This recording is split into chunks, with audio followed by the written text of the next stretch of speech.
yang selalu memberi bagai air mengalir yang tiada pernah berhenti. Sekali lagi katakan, Bapa ajakku mengerti ya Tuhan. Bapa, sentuh hati kami Tuhan.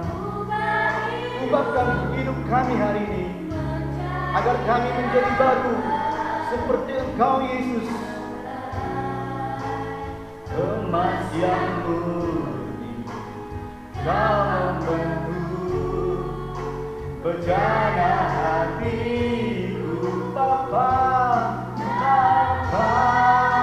ajarku mengerti sebuah kasih yang selalu memberi bagai air mengalir yang tiada pernah berhenti, yang tiada pernah berhenti ya Tuhan. Air mengalir yang tiada pernah berhenti. Ini kerinduan kami Tuhan, agar Engkau mengubah hati kami setiap hari, membentuk hati kami Tuhan, sehingga hati kami lebih melekat kepadamu setiap hari. Hati kami semakin mendekat kepadamu, hati kami mengasihi Engkau dan mengasihi jiwa-jiwa ya Tuhan, seperti air Tuhan yang senantiasa Tuhan mengalir mengasihi Tuhan, mengasihi jiwa-jiwa Tuhan, dalam nama Yesus Tuhan. Terima kasih Bapa, kami bersyukur Tuhan pada minggu hari ini Engkau Tuhan mempertemukan kami Tuhan. Kami boleh berkumpul di tempat ini, di gereja-Mu Tuhan, untuk beribadah Tuhan di tempat ini, untuk menyembah Engkau Tuhan, memuji Engkau Tuhan Yesus. Karena untuk itulah Tuhan Engkau menciptakan kami Tuhan, agar kami memuliakan nama-Mu setiap hari Tuhan. Setiap detik biar hidup kami memuliakan Engkau Yesus. Hidup kami setiap hari diperbarui oleh firman-Mu Tuhan, di dalam nama Yesus, sehingga kami Tuhan akan menjadi serupa seperti Engkau Yesus, yaitu memiliki hati yang penuh mengasihi Allah, hati yang senantiasa menyembah Allah, di dalam nama Yesus Kristus. Terima kasih Tuhan, kami akan mendengarkan firman-Mu pada pagi hari ini. Kami mau belajar akan kebenaran firman-Mu Tuhan. Mari Tuhan Engkau mengurapi setiap hati kami, setiap telinga kami, agar kami tertuju hanya kepada firman-Mu pada pagi hari ini, sehingga lewat firman-Mu Tuhan akan membawa kami lebih dekat lagi kepada Engkau, mengasihi Engkau, di dalam nama Yesus Kristus Tuhan. Kita yang siap mendengarkan firman Tuhan, kita katakan bersama-sama, haleluya, amin. Silakan duduk Bapak Ibu Saudara terkasih.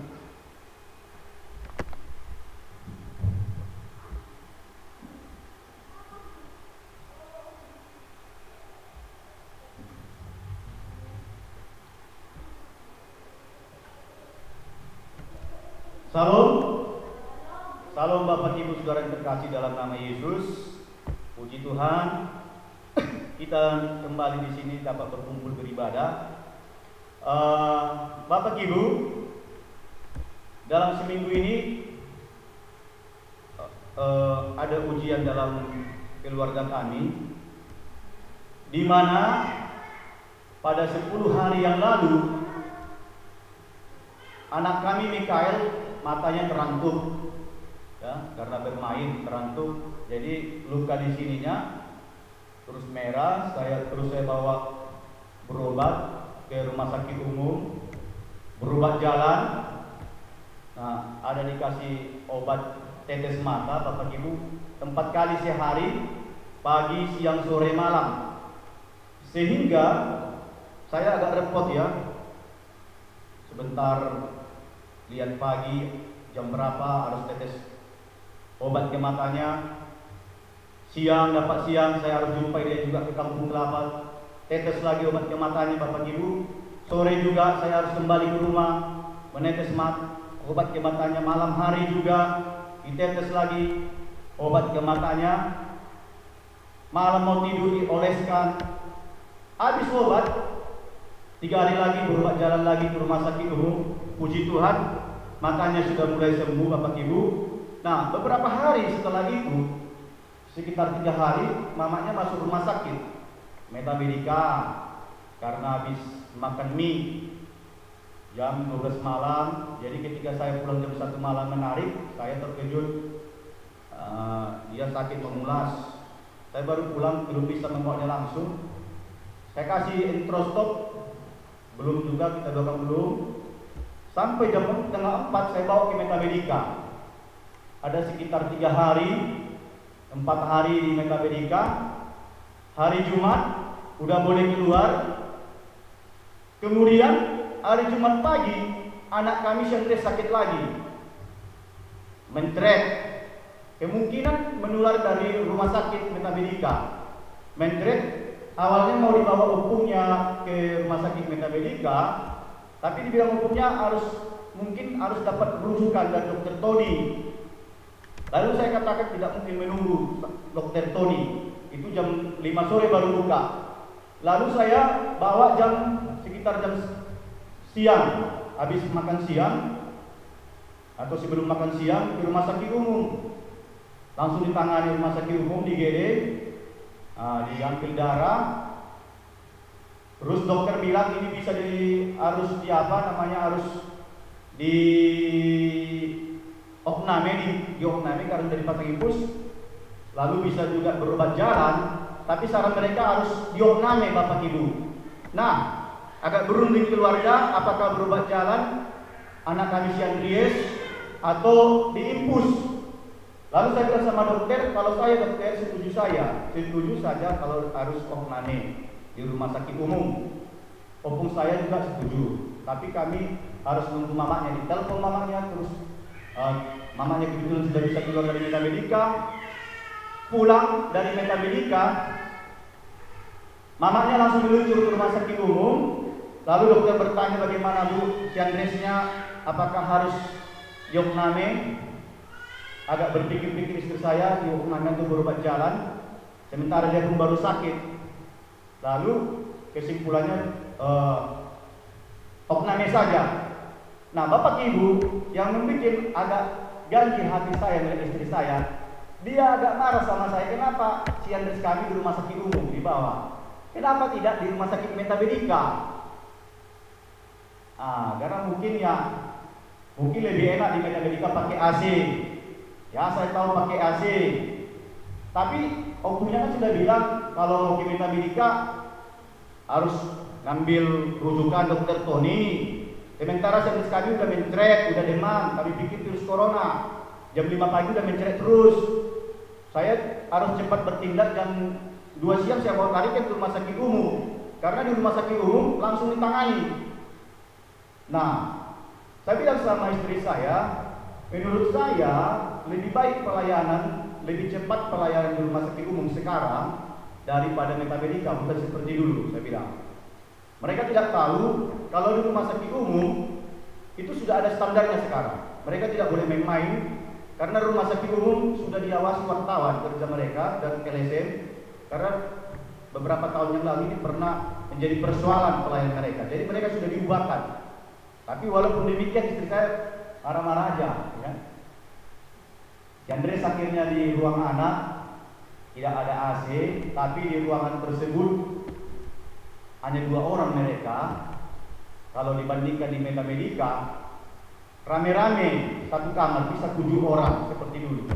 Tapi ini hanya 2 orang. Nah, sebelumnya saya lupa menyampaikan, sebelum Syandres masuk rumah sakit, kakeknya mertua saya masuk rumah sakit juga di Metamedica. Jadi sampai sekarang saya kemarin berkunjung.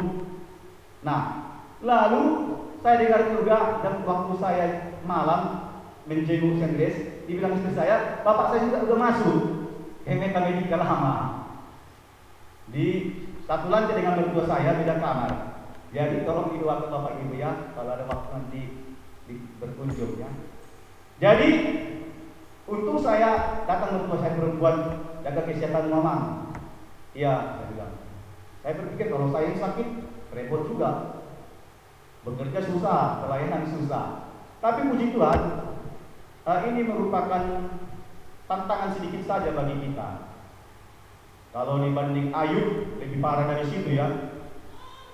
Jadi awalnya sebenarnya saya Pak Gembala mau permisi sebenarnya, hendak menyerahkan khotbah kepada Bapak Gembala. Tapi beberapa hari ini ketika saya mau pergi ke pintu angin, tidak ada kesempatan. Selalu ada sewa, mau pergi ada sewa. Jadi batal saya menyampaikan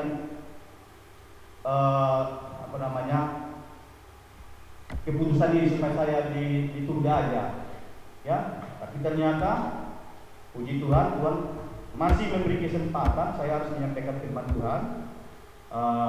Saya agak repot juga ya, mengurus anak, istri yang juga sakit. Saya mondar-mandir ke rumah, mondar-mandir ke rumah sakit, baru anak lagi mengasih obat anak saya semikir lagi ke matanya, mengunjungi mertua saya lagi, bapak saya lagi masuk rumah sakit, agak repot. Jadi mempersiapkan untuk ini pun saya curi-curi waktu tengah malam. Saya ketik-ketik apa yang bisa saya ketik. Nah, tolong doakan Bapak Gembala ya.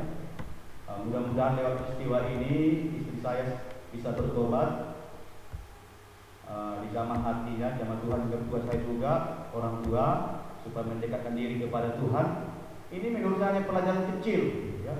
Pelajaran kecil, anak saya pun tidak terlalu sakit parah. Nah, ada tadi teman kita, Pak Tulang kita, Pak Pardede, saya pun belum dapat lebih jelas lagi. Dia minta 2 juga. Katanya parkirnya dilarang. Saya nggak tahu, nanti Pak Pardede yang jelaskan ya. Nah, mari kita maju terus bertuhan ini. Mari Bapak Ibu, kita buka Alkitab kita dari Injil Yohanes pasal 4 ayat 23 sampai dengan 24. Injil Yohanes pasal 4 ayat 23 sampai dengan 24. Ya, bagi yang punya laptop silakan buka, yang punya HP, di HP ada Alkitab saudara, silakan buka. Yang punya Alkitab silakan buka. Kita baca Injil Yohanes pasal 4 ayat 23 sampai dengan 24. Kita baca bersama-sama 1 2 3 ya. Tetapi saatnya akan datang dan sudah tiba sekarang bahwa penyembah-penyembah benar akan menyembah Bapa dalam roh dan kebenaran. Sebab Bapa menghendaki penyembah-penyembah demikian. Allah itu roh, dan barang siapa menyembah Dia harus menyembahnya dalam roh dan kebenaran. Nah, sekali lagi saya bacakan. Tetapi saatnya akan datang dan sudah tiba sekarang bahwa penyembah-penyembah benar akan menyembah Bapa dalam roh dan kebenaran. Sebab Bapa menghendaki penyembah-penyembah demikian. Allah itu roh, dan barang siapa menyembah Dia harus menyembahnya dalam roh dan kebenaran. Nah, haleluya Bapak Ibu.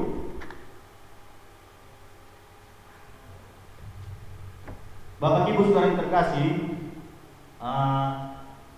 saya berikan tema firman Tuhan pada pagi hari ini, yaitu menyembah Tuhan dalam roh dan kebenaran Bapak Ibu. Nah, Bapak Ibu, saudara yang terkasih, Injil Yohanes 4 ini, Injil Yohanes ini merupakan percakapan Tuhan Yesus dengan murid yang dikasihinya. Kalau Anda membaca Injil, ya, kalau Anda membaca surat-surat yang ditulis para murid-murid Tuhan Yesus, maka apa yang ditulis Matius itu ada ditulis juga oleh Lukas. Apa yang ditulis Matius itu juga ditulis oleh Markus, ditulis juga oleh Yohanes. Demikian juga sebaliknya Bapak Ibu saudara yang terkasih ya. Di antara mereka saling menguatkan firman Tuhan. di antara mereka saling menambah, ya, saling meneguhkan setiap khotbah-khotbah Tuhan Yesus, setiap perjalanan-perjalanan Tuhan Yesus yang mereka iringi dalam pelayanan Tuhan Yesus bersama-sama dengan mereka. Nah, namun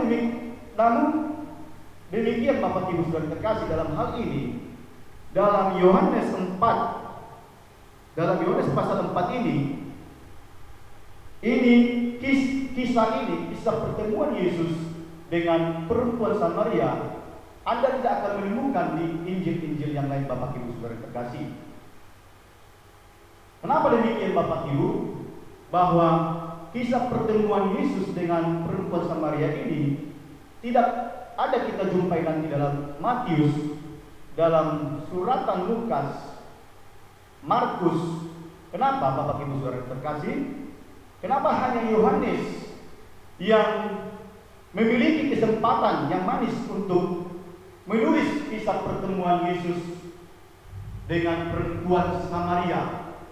Bapak Ibu Saudara terkasih, karena saya mau beritahu bahwa Yohaneslah murid Tuhan Yesus yang paling dekat dengan Yesus sendiri. Nah, Bapak Ibu Saudara terkasih, ada banyak murid Tuhan Yesus pada saat itu, ya. Ada banyak murid-murid Tuhan Yesus pada saat itu. Tetapi hanya 12 orang yang memiliki kesempatan untuk bersama-sama berjalan di dalam pelayanan Tuhan Yesus Kristus, baik di kota Samaria, di Yudea, dan di daerah-daerah sekitarnya. Hanya 12 orang saja Bapak Ibu Saudara terkasih, yaitu para rasul sendiri dari sekian banyak murid-murid Tuhan Yesus Kristus. Nah, Bapak Ibu Saudara terkasih, dari 12 murid-murid Tuhan Yesus Kristus, ada hanya tiga murid Tuhan Yesus Kristus yang dekat, yang cukup dekat dengan Yesus Kristus itu sendiri. Hanya 3 Bapak Ibu: Yohanes, Petrus, dan Yakobus.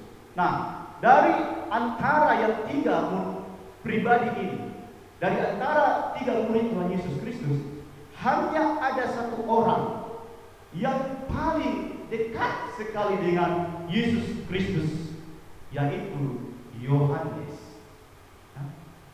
Yohaneslah secara pribadi seorang murid Tuhan Yesus yang paling dekat dengan Yesus Kristus sepanjang perjalanannya mengiringi Yesus Kristus, sehingga Yohanes diberikan gelar My Beloved.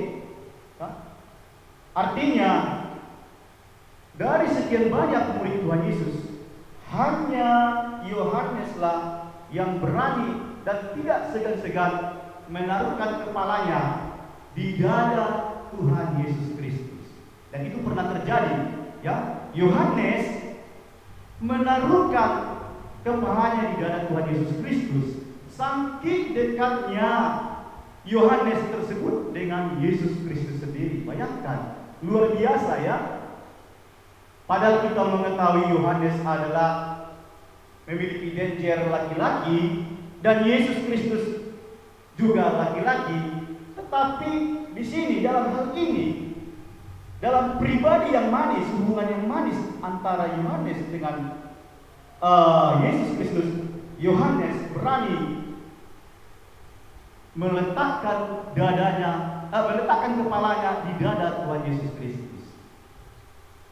Luar biasa. Seandainya kalau zaman sekarang, ya, ada, katakanlah kalau Pak Gembala, Pak Pendeta Noah jadi dosen nanti, dia punya murid, ada banyak muridnya di kelas, katakan 40 orang, ada yang paling dekat, laki-laki juga.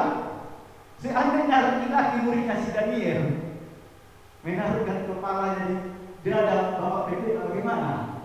Agak ganjil, ya? Ganjil. Sama-sama laki-laki. Nanti orang akan bertanya, aneh, ya. Wow, ada apa? Kata orang nanti kan, ada apa Pak dosen dengan istrinya. Ya. Tetapi di sini ya Yohanes berani ya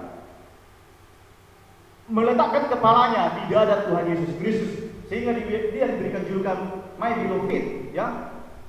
Yohanes menggambarkan seorang murid yang ingin selalu dekat dengan Yesus Kristus itu sendiri. Sehingga Bapak Ibu Saudara yang terkasih, kisah pertemuan Yohanes dengan perempuan Samaria itu hanya dia yang menulis kisah tersebut, Bapak Ibu Saudara terkasih.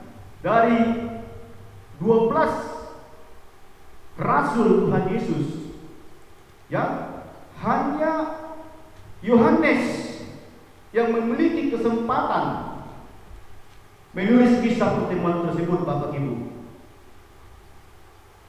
Nah, Bapak Ibu Saudara yang terkasih,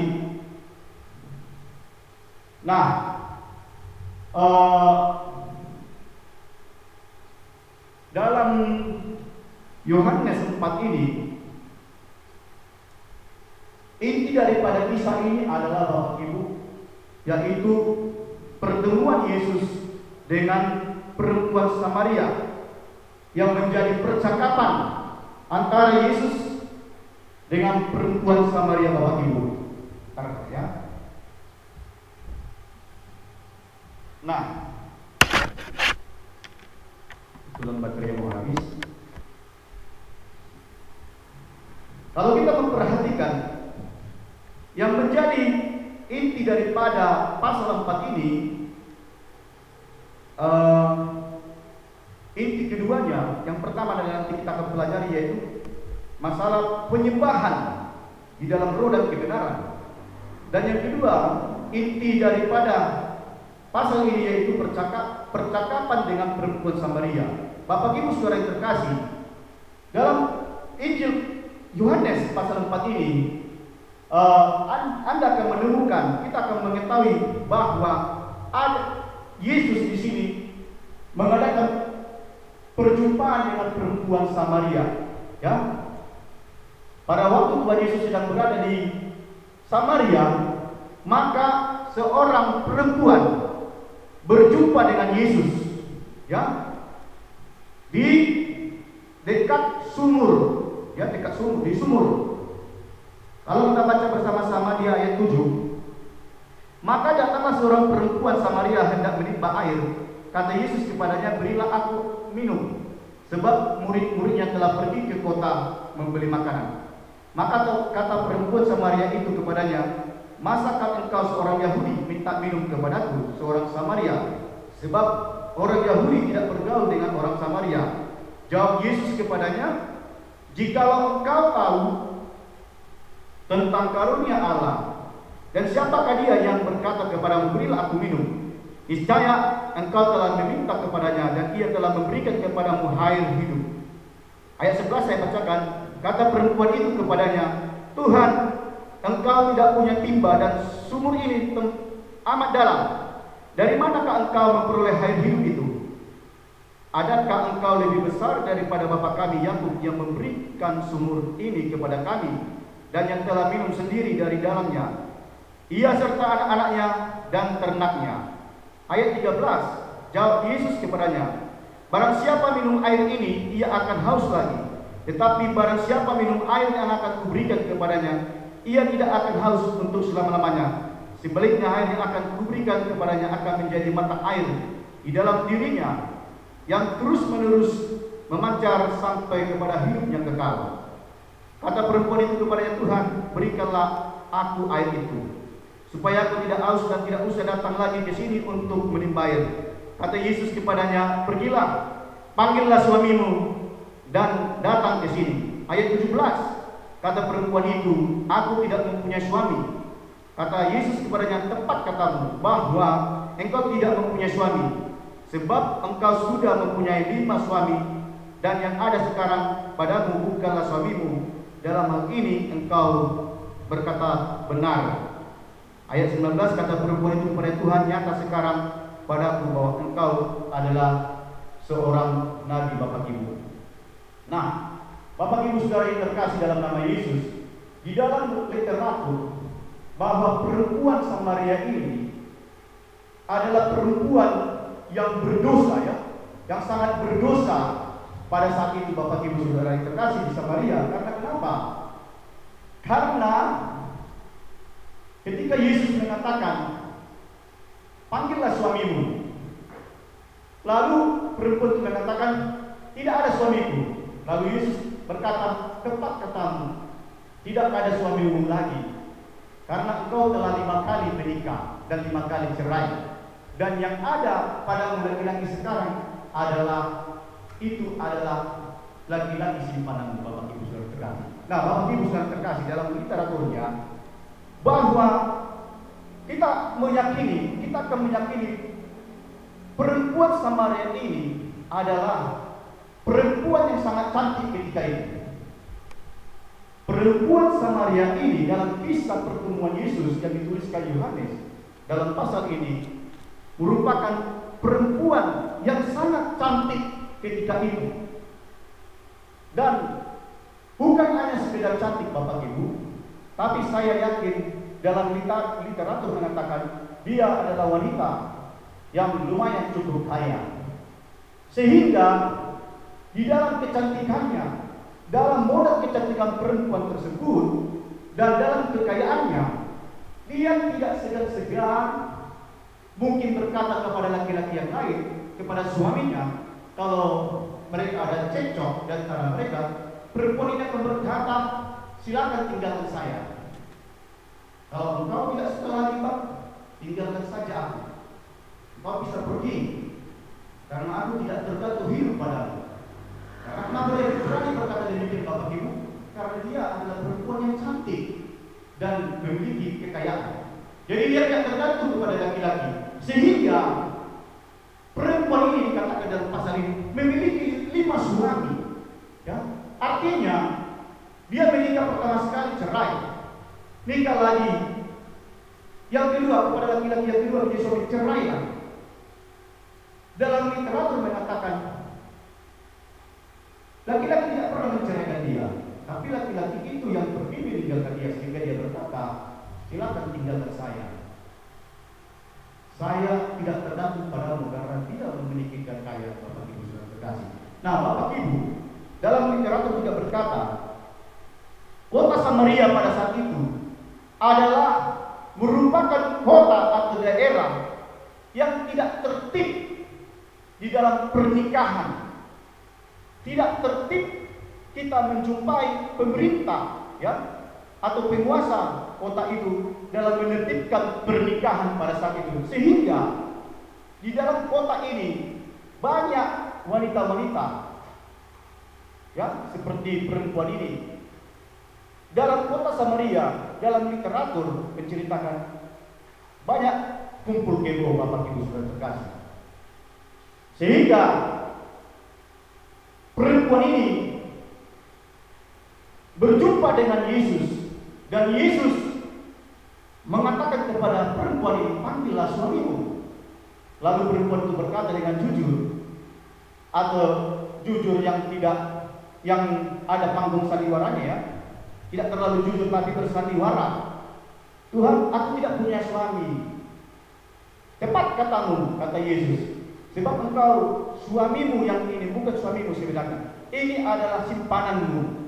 Ya, Bapak Ibu Saudara kasih, laki-laki ini adalah simpanmu sebab engkau telah 5 kali menikah dan 5 kali cerai.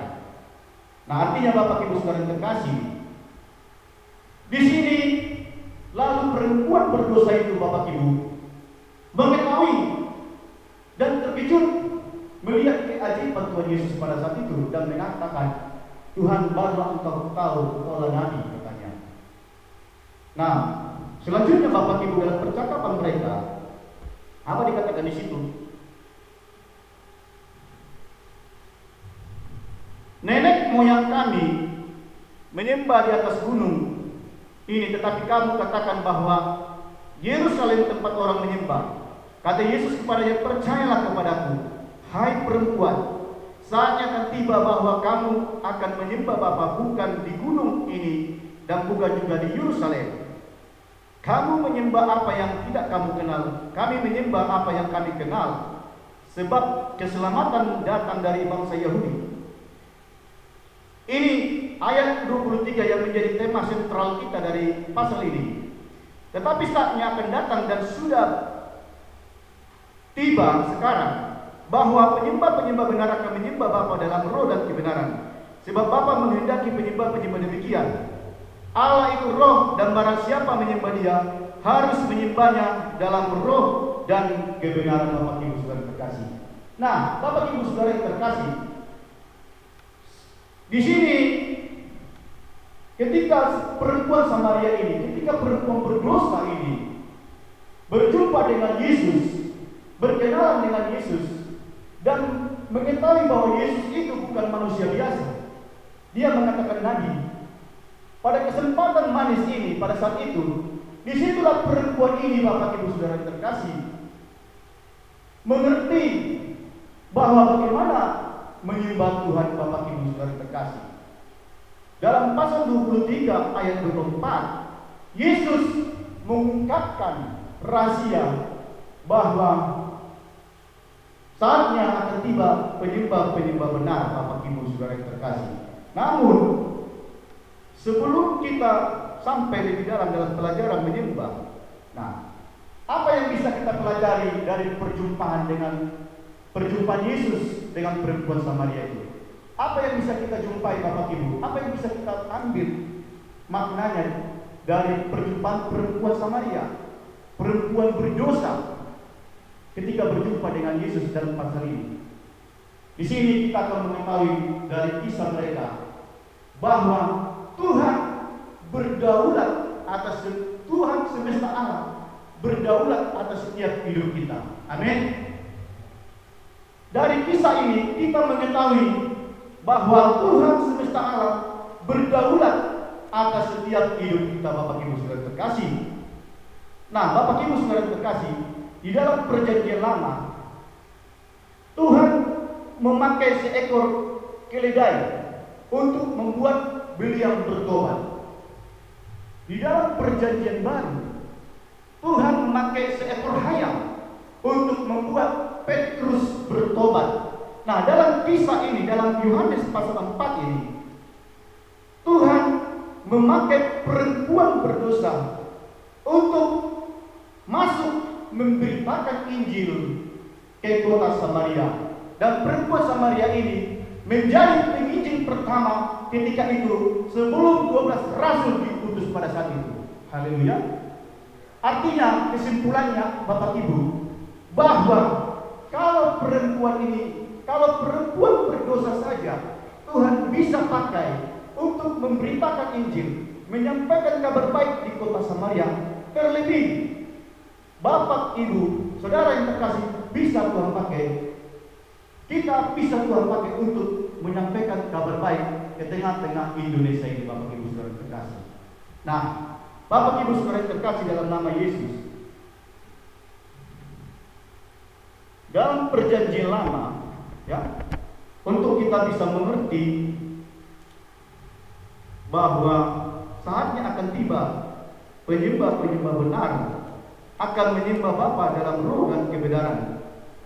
Perhatikan di situ, ya, sebelum kita belajar lebih dalam lagi sedikit.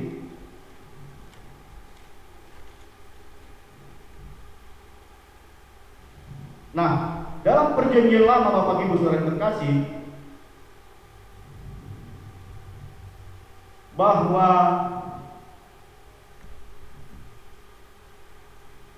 dalam Alkitab, menyembah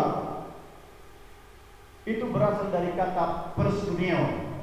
Ya, dalam Alkitab kita ini, kata menyembah berasal dari kata personeo, yang artinya tukis, yaitu mencium Tuhan. Bapak Ibu Saudara terkasih, personeo, tukis, mencium Tuhan.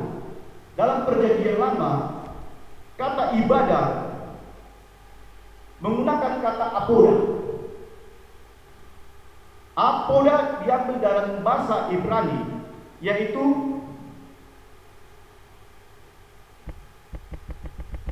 dalam perjanjian baru juga kata ibadah berasal dari kata latria.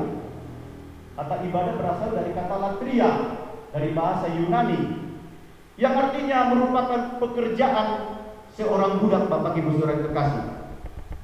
Jadi, kata worship atau kata ibadah adalah pekerjaan yang dilakukan oleh seorang hamba Bapak Ibu. Ya. Kata worship atau penyembahan adalah kata ibadah adalah pekerjaan yang dilakukan oleh seorang hamba. Lalu bagaimana? Bagaimana cara seorang hamba itu melakukan pekerjaannya itu Bapak Ibu Saudara terkasih? Ya. Pedomannya adalah begini, pedomannya Daud. Supaya kita bisa mengerti bagaimana seorang hamba itu melakukan pekerjaannya, pedomannya adalah Daud Bapak Ibu Saudara terkasih. Daud berkata dalam kitab Mazmur, seperti seorang hamba laki-laki yang memandang Tuhannya, yang memandang tangan Tuhannya, demikianlah Tuhan aku memandang engkau. Dan seperti seorang hamba perempuan yang memandang nyonyanya, demikianlah aku memandang engkau ya Tuhan. Nah, Bapak Ibu Saudara yang terkasih di sini, Daud dalam Mazmur 22 ayat 4, Daud mengajarkan kepada setiap kita bahwa kita harus lebih dekat lagi kepada Tuhan Bapak Ibu Saudara yang terkasih. Nah, dalam kitab Mazmur Anda akan mengetahui walaupun Daud seorang raja, pada saat itu dia sangat susah untuk mendekat kepada Tuhan. Karena pada zaman itu Bapak Ibu Saudara yang terkasih, hanya para imamlah yang bisa masuk ke dalam ruang Maha Kudusnya Tuhan. Kalau bukan imam atau kalau bukan orang Lewi, orang-orang tidak bisa masuk ke dalam ruang Maha Kudusnya Tuhan. Orang-orang tidak bisa masuk di dalam ruang kudus. Dan Daud di sini juga seorang raja tidak bisa masuk ketika itu ke ruang Maha Kudusnya Tuhan. Padahal sesungguhnya Daud adalah seorang raja yang sangat merindukan, yang sangat menginginkan sekali kalau dia boleh masuk ke dalam ruang Maha Kudusnya Tuhan. Sehingga dia berkata dalam kitab Mazmur, berbahagialah orang-orang yang dipanggil Tuhan untuk boleh mendekat kepada Tuhan. Sehingga ini yang menjadi kerinduannya Bapak Ibu. Lalu, mengapa Allah begitu berkenan kepada Daud Bapak Ibu Saudara terkasih? Karena Daud adalah seorang raja, seorang pribadi yang sangat merindukan untuk boleh mendekat kepada Tuhan. Sehingga pada kesempatan selanjutnya Daud memiliki kesempatan untuk mendekat kepada Tuhan dan mencium Tuhan Bapak Ibu Saudara terkasih. Nah, dalam Mazmur 22 ayat 4, coba kita buka Mazmur 22 ayat 4.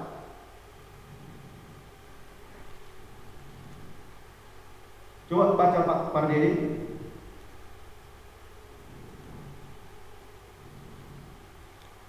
Mazmur pasal 22 ayat 4. Sebelum nanti kita kembali dalam kitab Yohanes tadi. Mazmur 22 ayat 4. Coba baca.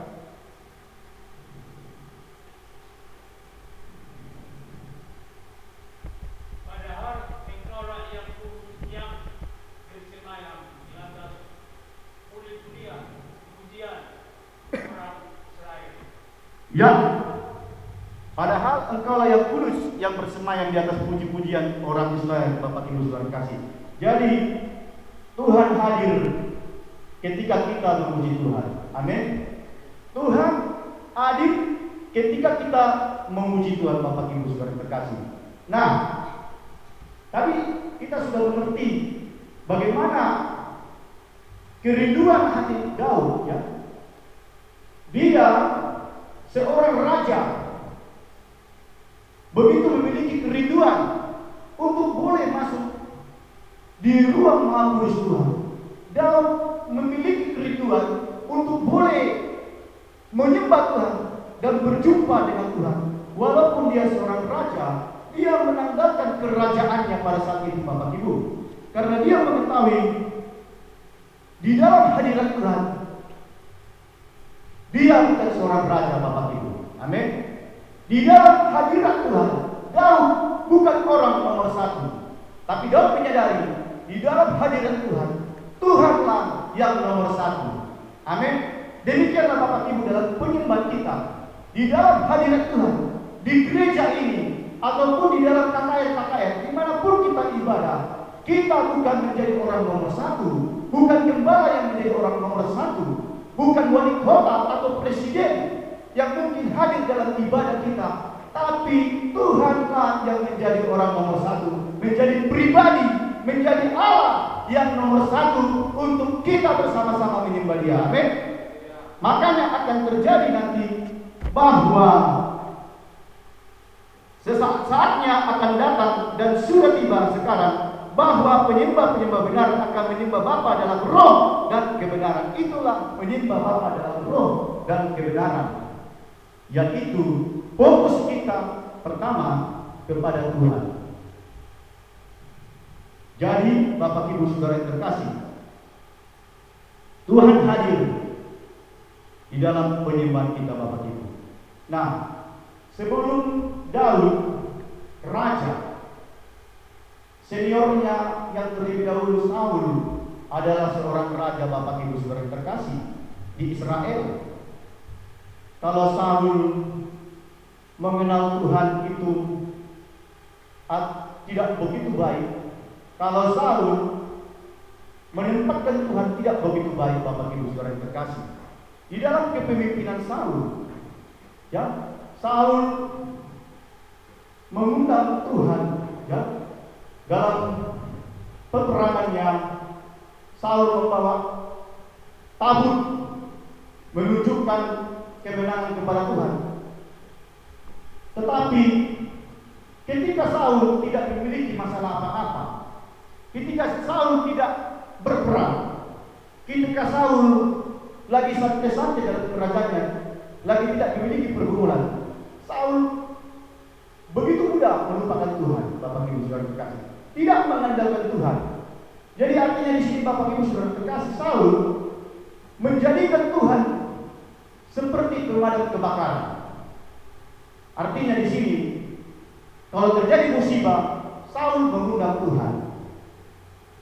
Dan Saul menganggap Tuhan seperti polisi, ya.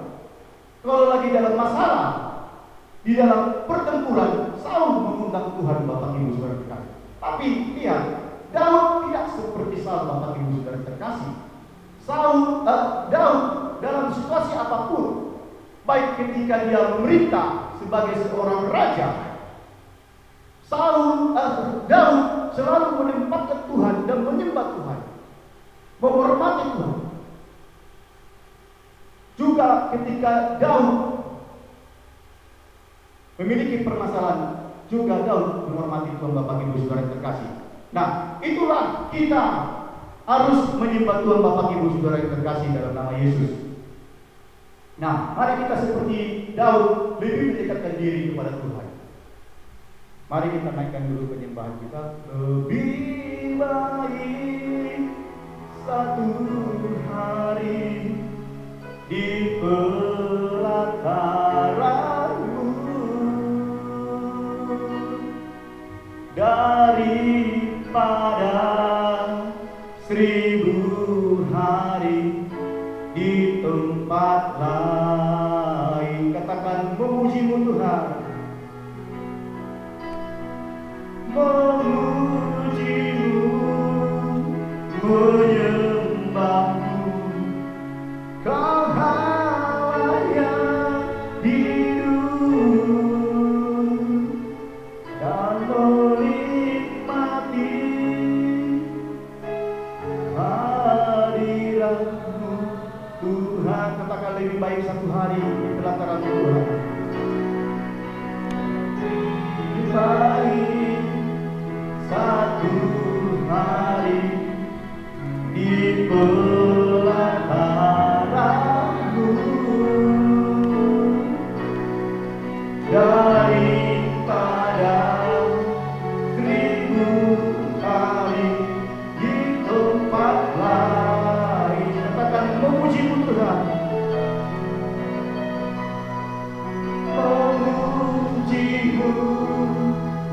menyembahmu, Kau Allah yang hidup, dan menikmati semua kemurahan-Mu. Bapak Ibu, mari kita lihat dulu 1 Korintus 14 ayat 14 sampai 15. 1 Korintus 14 ayat 14 sampai 15, kita baca bersama-sama 1 2 3 ya. Sebab jika aku berdoa dengan bahasa roh, maka roh pula yang berdoa, tetapi akal budiku tidak turut berdoa. Jadi apakah yang harus kubuat? Aku akan berdoa dengan rohku, tetapi aku akan berdoa juga dengan akal budiku. Aku akan menyanyi dan memuji dengan rohku, tetapi aku akan menyanyi dan memuji juga dengan akal budiku. Garis bawah di situ, kalau saya bacakan di sini, aku akan menyanyi dan memuji dengan rohku, tetapi aku akan menyanyi dan memuji juga dengan akal budiku. Nah, Bapak Ibu Saudara yang terkasih, di dalam ibadah kita, Anda bisa memuji Tuhan dengan akal budi, tetapi Anda juga bisa memuji Tuhan dalam roh, Bapak Ibu Saudara yang terkasih. Nah, dalam Anda memuji dengan akal budi, ketika Anda memuji dengan akal budi Saudara, berarti dalam hal ini Anda harus mengetahui dan menghafal lirik lagu tersebut. Anda harus menghafal notasinya, Anda harus menghafal ketukannya, sehingga dengan akal budi kita bisa memuji Tuhan, Bapak Ibu Saudara yang terkasih. Inilah kalau kita memuji Tuhan dengan akal budi, kita harus mengetahui lagu tersebut, mengetahui liriknya, mengetahui syairnya, kita harus mengetahui ketukannya, Bapak Ibu Saudara yang terkasih. Jadi dalam pujian kita dalam ibadah, khususnya di worship di gereja, saya mau ngasih pesan bagaimana biar pujian itu bisa begitu bagus di dalam hadirat Tuhan. Bagaimana pujian itu bisa menggetarkan jemaat, membuat jemaat bangkit bergoyang-goyang, menari-menari memuji Tuhan. Yaitu kita yang pertama harus fokus dalam pujian itu. Amin. Khususnya para pemain musik, saya meminta kalau nanti sudah ada nanti di sini ada keyboard, ada drum, ada bass, mari seluruh pemain musik di gereja kita fokus dalam pujian kepada Tuhan. Amin. Keyboard fokus, drum fokus. Bagaimana dia memukul drum itu dengan baik? Saya dalam akhir-akhir ini mendengarkan lagu Metallica di dekat saya. Mungkin Pak mau mendengar kemarin ya. Di Metallica sebelum saya bertobat di Sidimpuan ketika saya SMA. Dari SMP saya sampai SMA saya sangat cukup suka dengan Metallica. Saya merasakan begitu ada strong ya dalam band mereka. Saya mempelajari kenapa Metallica dalam konser mereka bisa memboncengkan penonton, Bapak Ibu Saudara terkasih. Dalam konser-konser Metallica, mereka bisa membuat penonton berlompat-lompat seperti orang yang kerasukan. Saya mempelajari bahwa ketika mereka memainkan musik mereka fokus, pemain gitarnya fokus, begitu fokus, memetik setiap melodi lagu tersebut.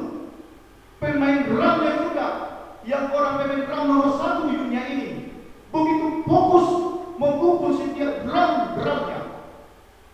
Itu yang pertama, fokus. Dalam penyembahan kita juga nanti kita harus fokus, setiap penyembahan fokus. Karena Anda memainkan gitar bukan untuk ketenaran, Bapak Ibu. Amin.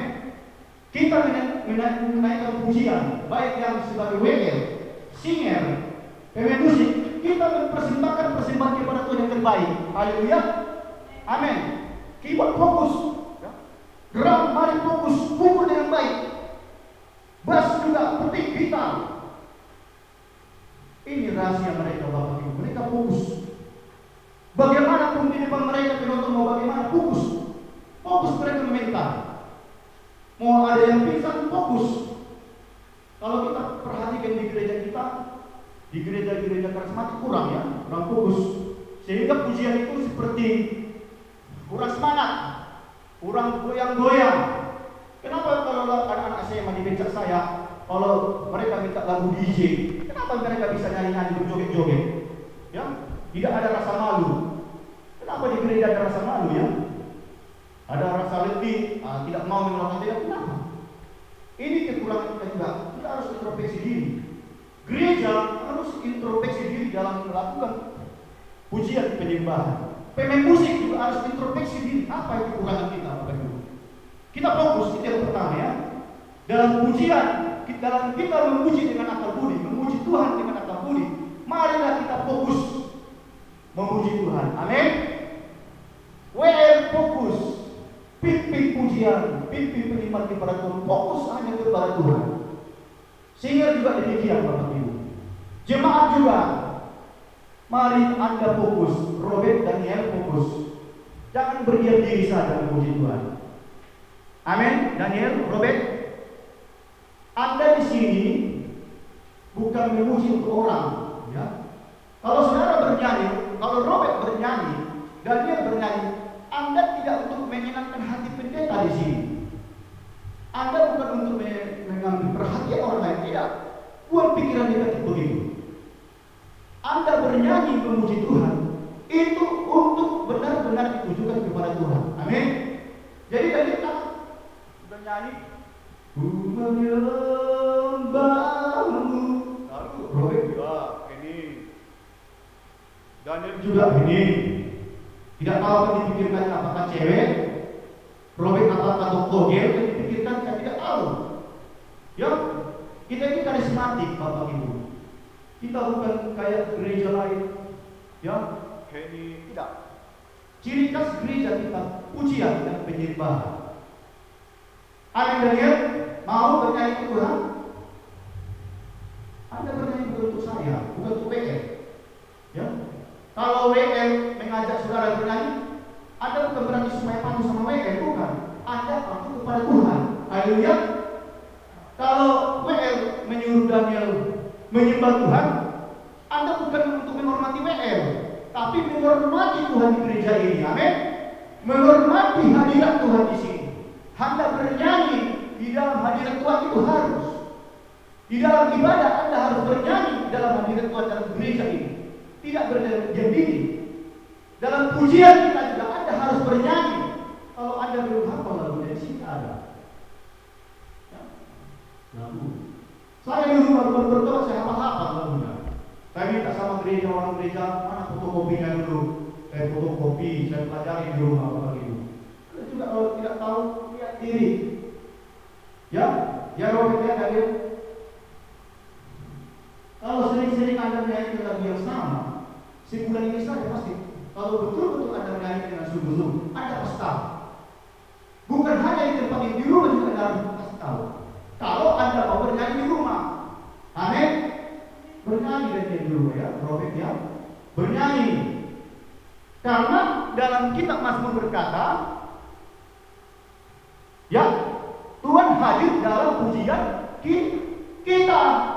Kalau ada tidak bernyanyi, Tuhan tidak mau hadir di situ. Tuhan akan hadir di sini saja, di mimbar ini, menjamah kami. Tuhan hadir di pemain keyboard, lalu pemain keyboard ulangi Tuhan.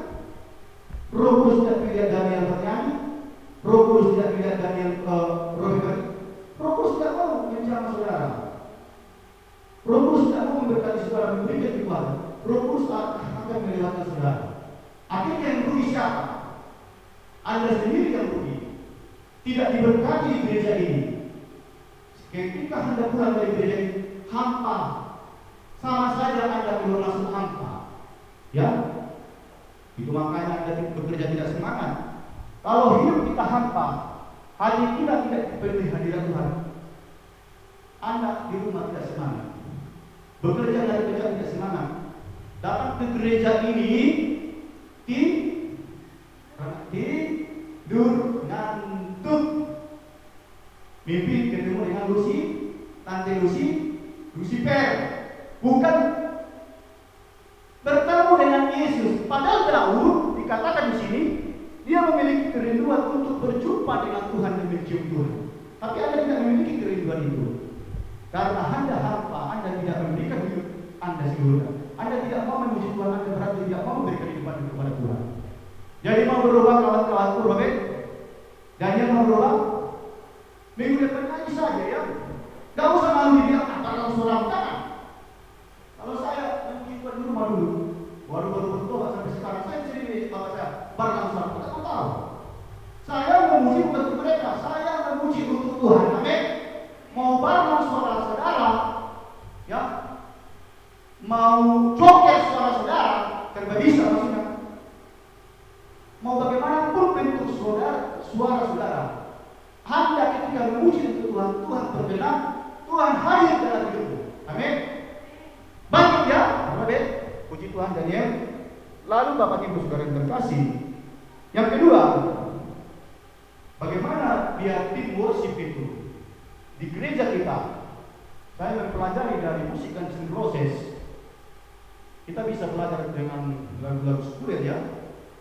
Ada kekompakan di antara mereka Bapak Ibu. Band dan proses. Kalau konser ada kekompakan. Tidak mau semaunya saja. Gitarisnya tidak mau semaunya saja. Keyboardnya tidak mau semaunya saja. Vokalisnya, bassnya juga tidak ada kekompakan. Ya, kekompakan yang walaupun memang mereka punya pemimpin, mereka kompak dalam memainkan musik tersebut. Bapak Ibu Saudara terkasih, bukan hanya di dalam konser mereka kompak, bukan hanya di dalam studio rekaman saja mereka kompak, di dalam kehidupan mereka sehari-hari juga mereka kompak, sehingga luar biasa ya? Bisa mereka mengguncang orang-orang penonton pada lagu dunia. Karena musik itu berpengaruh, begitu kuat pengaruhnya. Terlebih kalau kita di pujian penyembahan, kita harus kompak ya. WL kompak dengan keyboard, nanti kalau sudah ada drum, keyboard kompak dengan alunan gitar, bass, drum, pasti ada Tuhan turun. Amin. Kalau di gereja lain tidak kompak, di gereja kita tidak kompak, di gereja lain formasi tidak kompak, saling memburu-burukan, saling mengkata-katain. Itu dari dulu ya. Tim worship ini kenapa lebih bagus tim band duniawi, khususnya orang barat, ada kekompakan. Kenapa kita di gereja tim musik tidak kompak, saling memburu-burukan? Karena ada di dengki. Karena tidak tahu sesungguhnya kita memuji siapa.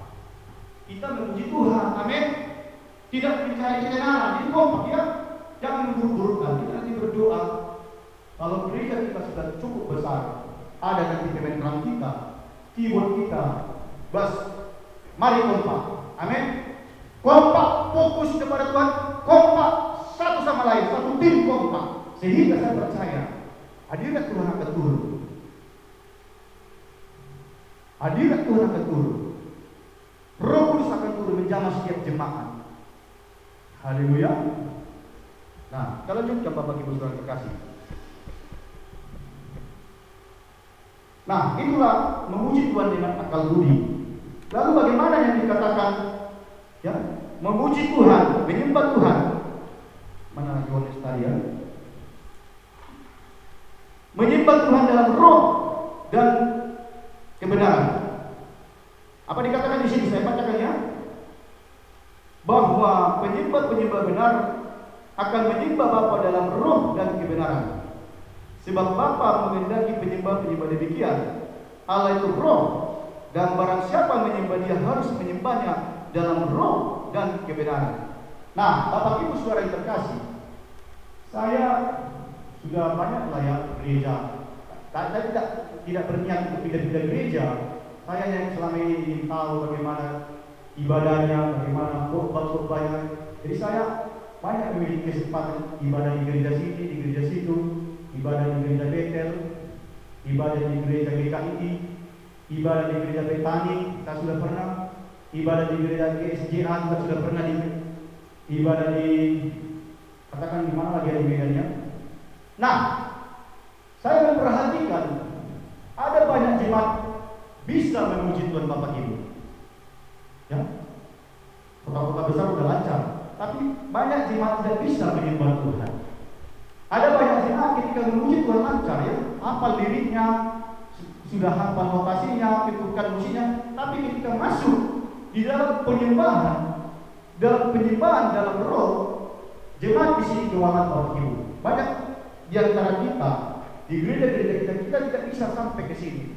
Bapak Ibu Saudara terkasih. Nah, padahal tadi dikatakan dalam Korintus 14 ayat 14 sampai 15 bahwa dikatakan kita harus menyembah di dalam roh dan kebenaran. Nah, Bapak Ibu Saudara yang terkasih, sedikit lagi ya. Pada waktu kita menyembah dalam roh, ketika kita menyembah dalam bahasa roh, nah pada waktu itu Roh Kudus akan menuntun kita lebih dalam lagi untuk menyembah Tuhan, untuk masuk dalam seluruh kebenaran. Amin. Apa kebenaran itu? Kebenaran itu adalah firman Tuhan.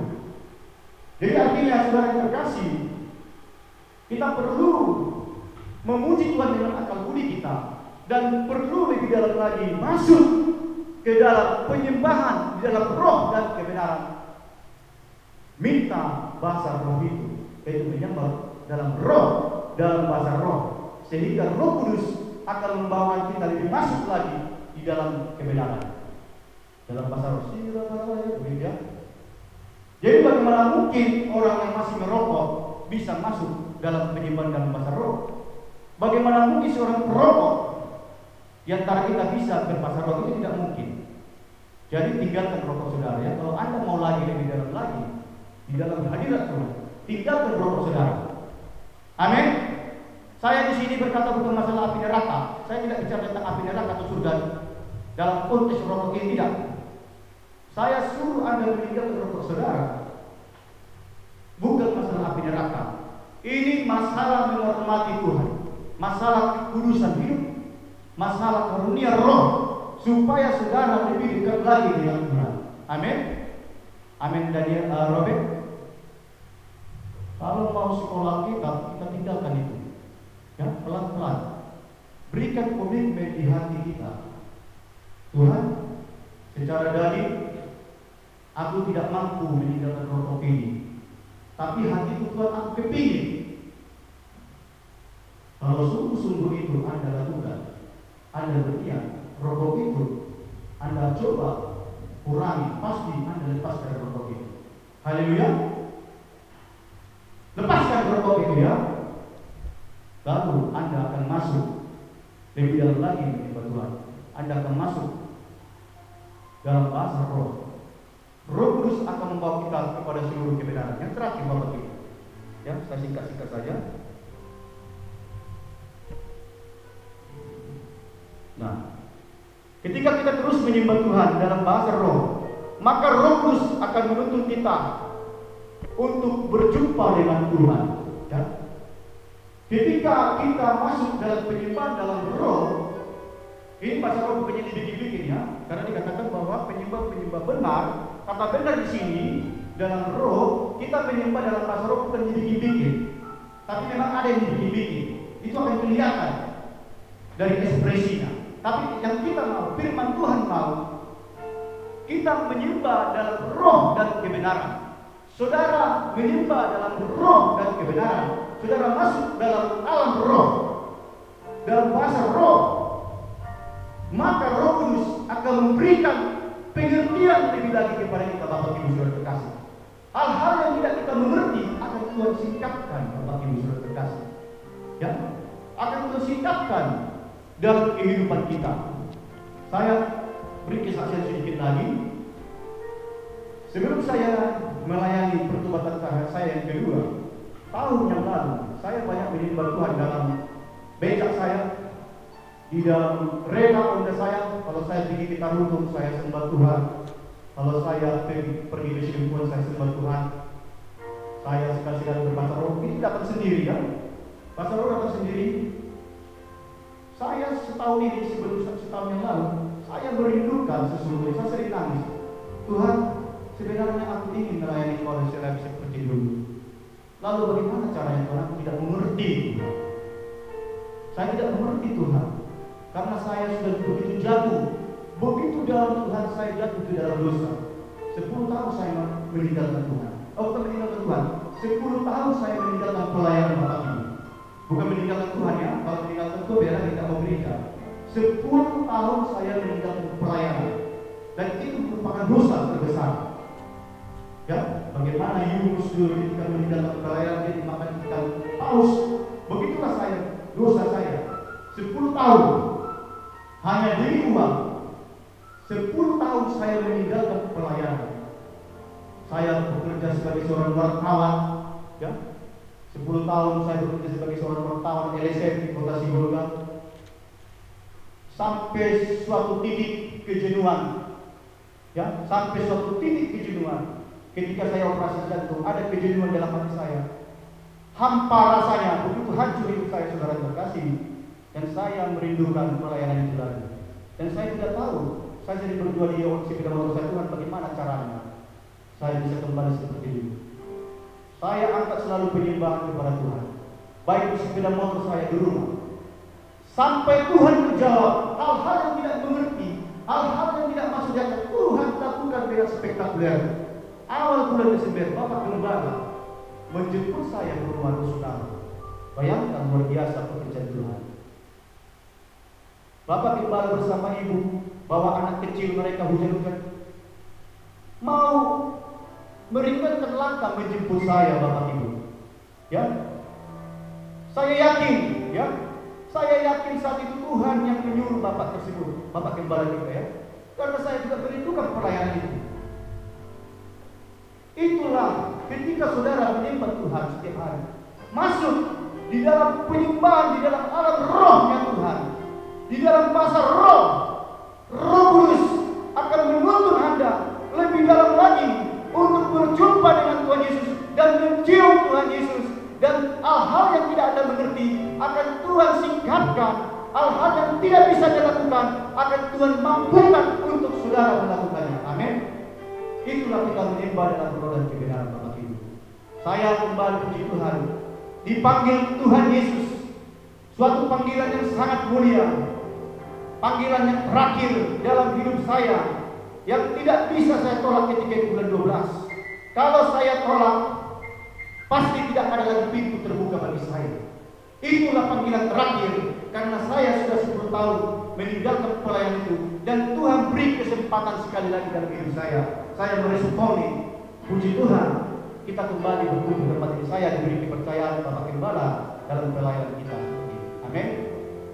Mari Bapak Ibu saudara yang terkasih, ya, jangan tinggalkan iman Bapak Ibu.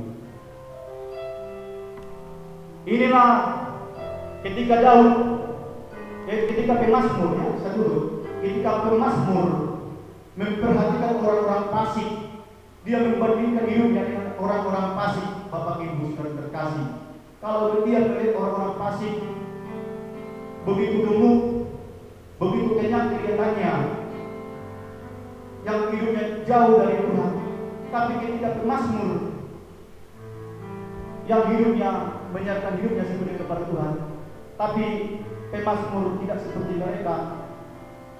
Ada rasa cemburu pemazmur ketika itu pada mereka orang-orang fasik. Sampai Tuhan membawa pemazmur ini dalam penyembahan lebih dalam lagi. Sampai Tuhan berkata, orang fasik sekali jatuh, Tuhan membawa orang fasik ke tempat yang licin. Sekali jatuh mereka tidak bisa bangkit lagi. Tapi ketika kita orang benar, 7 kali kita jatuh, 7 kali kita bangkit lagi. Amin. Inilah kita, supaya kita memberikan hidup kita kepada Tuhan. Kita menyembah di dalam roh dan kebenaran. Bagaimanapun persoalan hidup saudara, saudara harus menyembah Tuhan seperti pemazmur. Sehingga dia memberikan statement dalam kitab Mazmur 73 ayat 26. Kita nyanyikan, selain Kau tiada yang lain, ada padaku di surga. Selain Kau tiada yang lain, yang ku ingin di bumi, yang ku ingin di bumi. Sekalipun dari Tuhan hati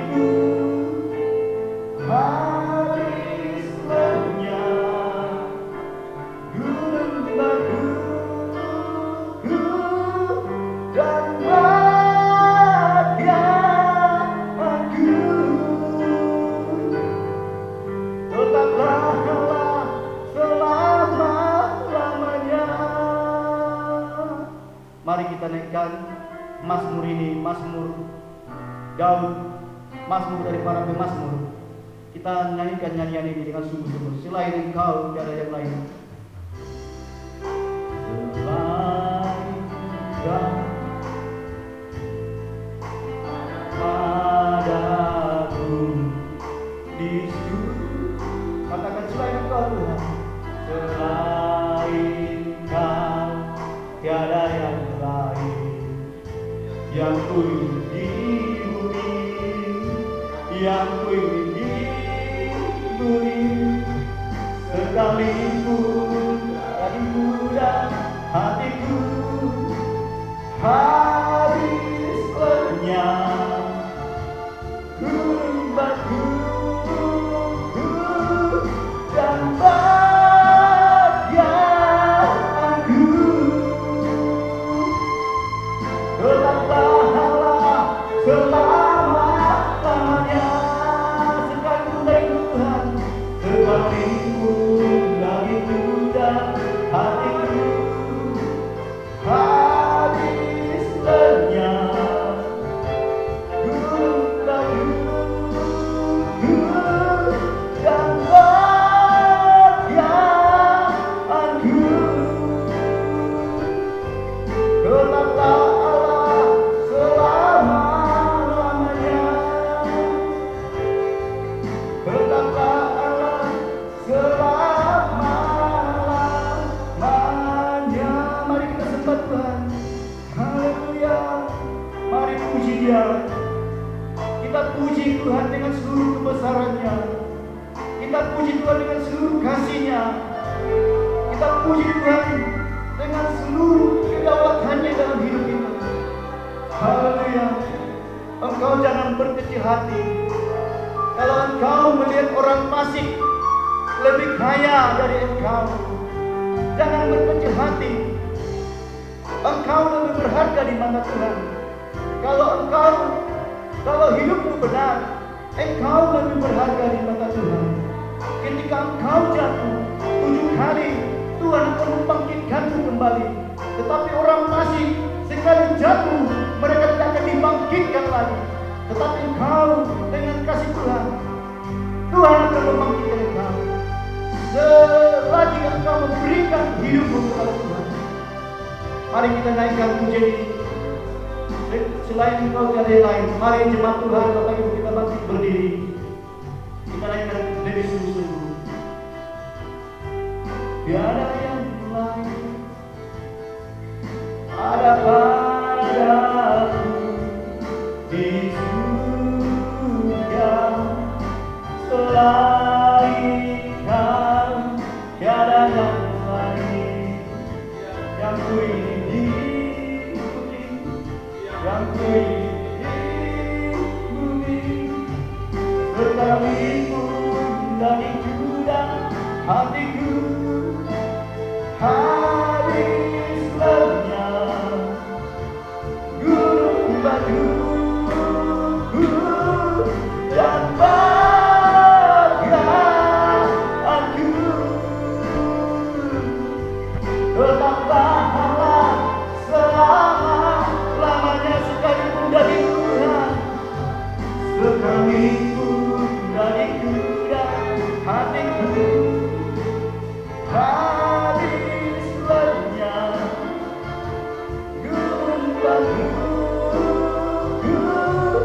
dan bahagiaanku tetaplah Allah selama-lamanya. Katakan sekalipun Tuhan. Mari Bapak Gembala kami serahkan menutup firman Tuhan.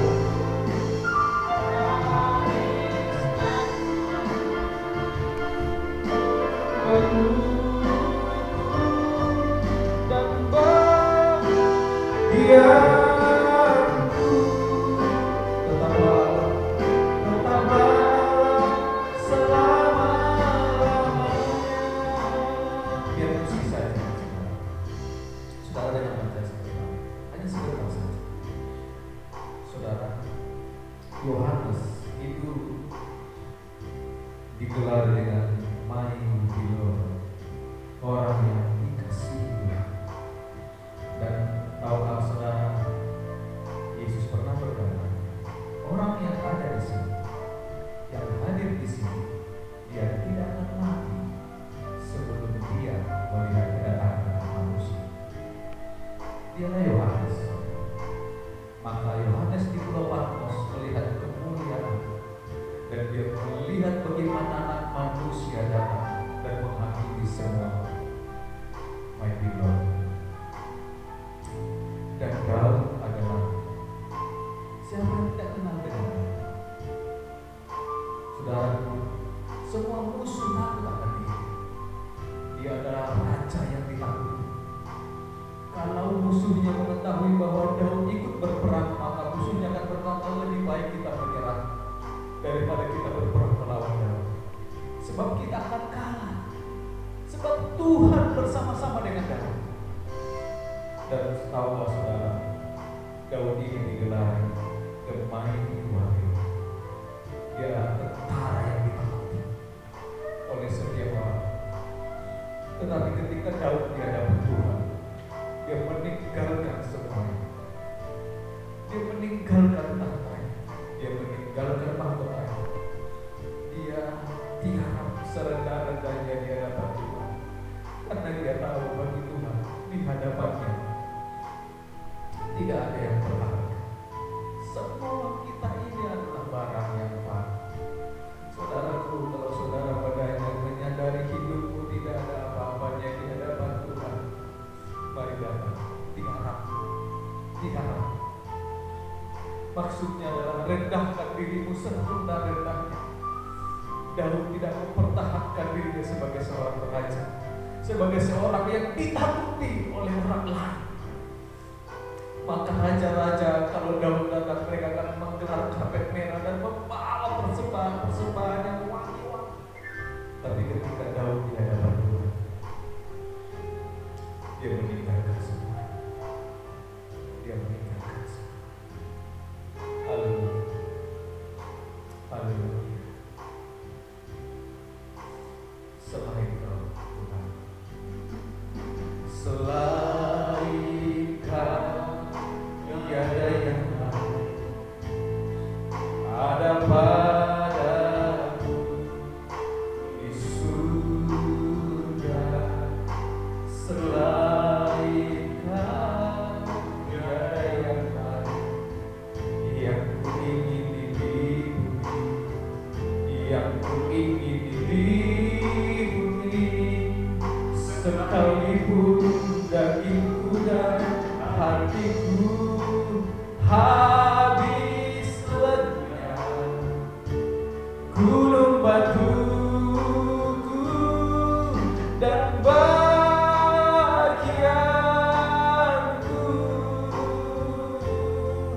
tetaplah selama-lamanya. Sekalipun dagingku dan hatiku habis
kami di hadapan-Mu hari ini.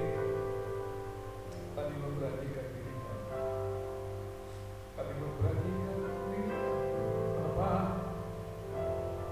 Bapa, kami menyembah-Mu, menyembah-Mu. Kami datang ya Tuhan. Bersih diri Jesus, Holy Spirit, Holy Spirit, Holy Spirit. Hallelujah, Hallelujah,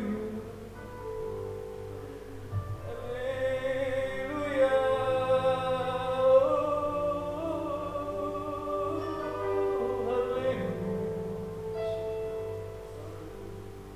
Mari saudara, walau hanya sebentar saja, mari kita menyembah.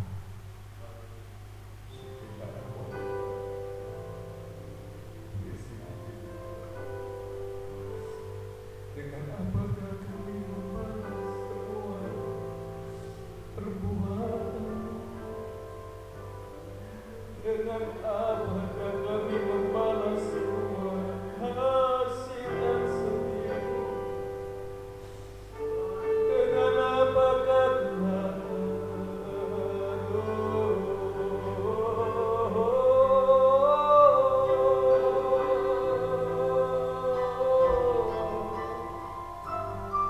Bawa kami ya Bapa, bawa kami menghadap hadirat-Mu, bawa kami ya Tuhan. Sebab setiap orang yang menyembah-Nya di dalam roh dan kebenaran, kami rindu menyembah-Mu, menyembah-Mu,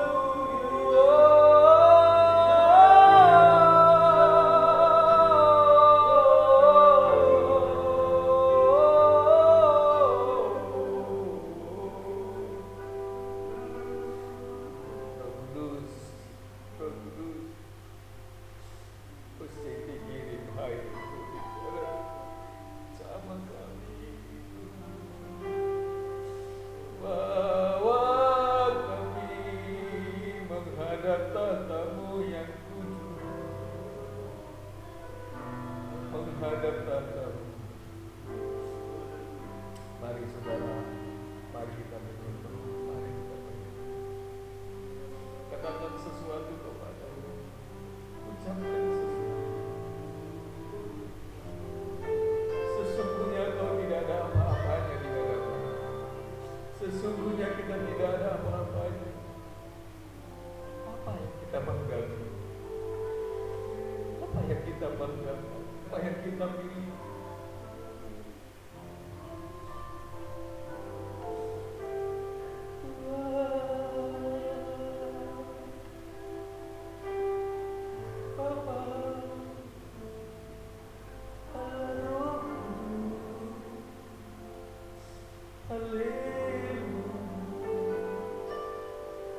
Kuduskan kami, sebab Engkau kudus. Sucikan kami, sucikan mata, rohani, batin, tubuh jiwa. Ampuni segala kekurangan, ampuni segala kenajisaan, ampuni kami rindu datang padamu.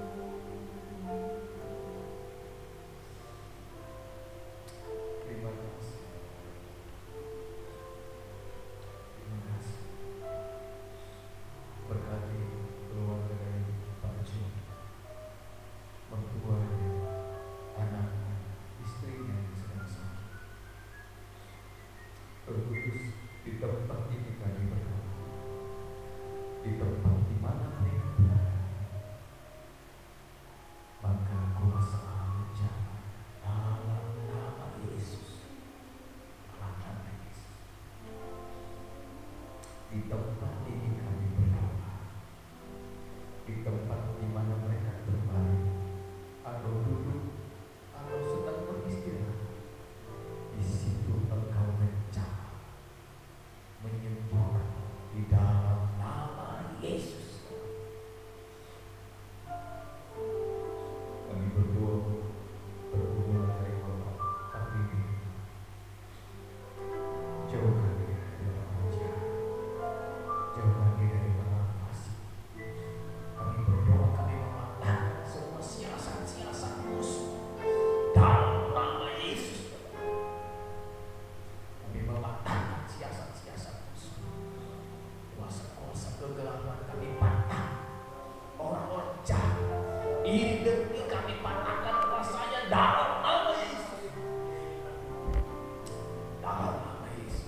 berdoa supaya tempat itu boleh kita tempati di IKHB tempatnya saudara, sebelum GKI yang saudara. Nanti saudara boleh kita berdoa bersama-sama supaya tempat itu boleh kita pakai untuk beribadah. Hanya beberapa detik yang ada. Ada yang mau didoakan lagi? Sudah ya. Nah, beberapa demikian mari kita bangkit berdiri kita akan beribadah kita hari ini. Tuhan Yesus, terima kasih buat berkat-Mu, terima kasih buat semua yang ada di sini, bahkan teman-teman kami, saudara-saudara yang tidak bersama dengan kami. Bapak, Kau berkati mereka, Kau menjamah hati, pikiran mereka. Tuhan, kami merebut mereka, hati dan pikiran mereka, bahkan keluarga kami, istri kami masing-masing. Kami berdoa di dalam nama Yesus Tuhan. Engkaulah Allah yang mengubahkan setiap hari dimanapun mereka berada. Tuhan, anak-anak kami Kau memberkati segala pergumulan-pergumulan dari umat-Mu ya Tuhan. Engkau adalah jawaban dari setiap kami. Engkau adalah jawaban dari setiap doa dan air mata kami ya Tuhan. Engkau gunung batu kami. Tidak ada tempat kami yang lain. Tidak ada tempat mengadu kami yang lain. Satu-satunya hanya Tuhan saja. Allah Abraham, Ishak, Yakub, Allah bangsa Israel, Allah setiap orang yang percaya. Dan Engkau tidak pernah tertidur bagi kami. Matamu tidak akan pernah terlelap untuk orang-orang percaya-Mu ya Tuhan. Terima kasih Bapa, terima kasih. Terima kasih. Bagi-Mu segala hormat, kemuliaan dan kuasa sekarang dan kekal selama-lamanya, selama-lamanya. Sebentar lagi kami akan pulang. Kau memberkati sinode kami GSK ya Tuhan. Kau memberkati ketua sinode kami Bapak Eris dan semua staf-stafnya Tuhan. Gembala-gembala sidang, bahkan gembala-gembala pospei cabang-cabang di seluruh Indonesia dan bahkan yang ada di luar negeri. Kami berdoa Tuhan, pakai gereja ini menyatakan kebenaran, menyatakan Injil kebenaran yang memerdekakan banyak orang. Terima kasih. Sebentar lagi kami akan pulang. Tuhan memberkati Indonesia, memberkati kota kami Sibolga, memberkati kota kami Tapanuli, juga kota memberkati kami. Mari saudara angkat tangan, tegakkan hatimu, lihat di tempat yang mati.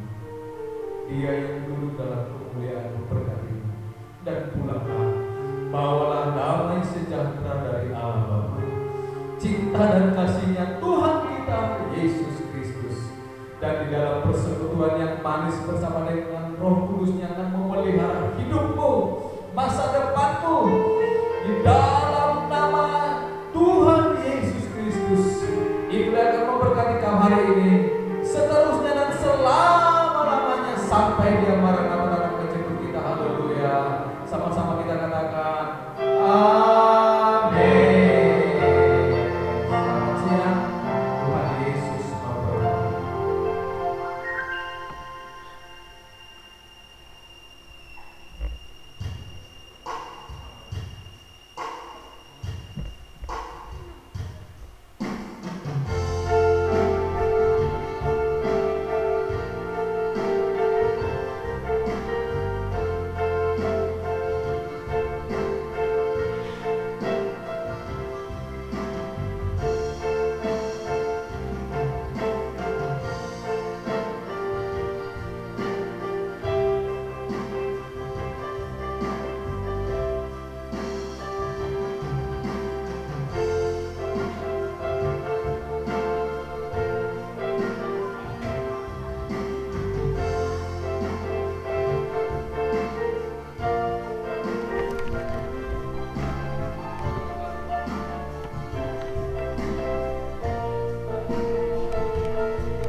God bless. Tuhan memberkati.